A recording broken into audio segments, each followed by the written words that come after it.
Hello, it's Casey Shutt again, the pastor of King's Cross Church in Oklahoma City. You can visit us online at kingscrossokc.com. And this is part 2 of our talk on Little Church. We are all, because of the coronavirus that's happening right at this moment, we're all kind of stuck in our homes. And so what better thing to do than learn how to worship in our homes as families? And so that's what Little Church is.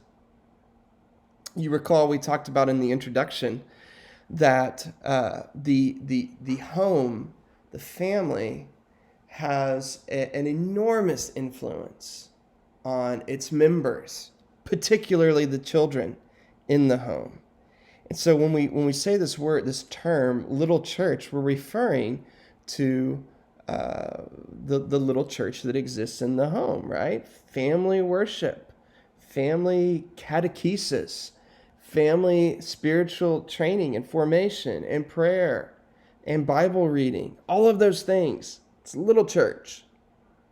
So what I want to do right now is continue and just highlight a few quotes that point to the importance of this concept, little church.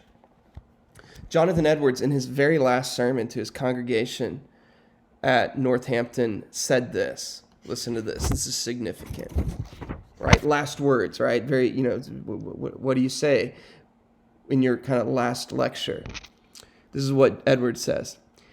"Let me now, therefore, once more, before I finally cease to speak to this congregation, repeat and earnestly press the counsel which I have often urged on the heads of families while I was their pastor, to great painfulness in teaching, warning, and directing their children, bringing them up in the training and admonition of the Lord, beginning early and where there is yet opportunity, in maintaining constant diligence in all labors of this kind. Every Christian family ought to be, as it were," here it comes, "a little church, consecrated to Christ, and wholly influenced and governed by his rules. And family education and order are some of the chief means of grace. If these fail, all other means are likely to prove ineffectual." So that's Jonathan Edwards. Another Puritan, moving from an American Puritan to an English Puritan, Richard Baxter says this: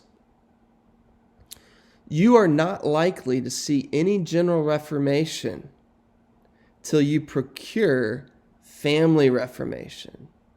Some little religion there may be, here and there, but while it is confined to single persons and is not promoted in families, it won't prosper, nor promise much future increase." Crossing the Tiber, as they say, Pope Benedict, PB, says this: "The family is fundamental because it is the place where there germinates in the human soul the first perception of the meaning of life. This perception grows in the relationship with the mother and with the father." Oh, and this is good. Listen to this.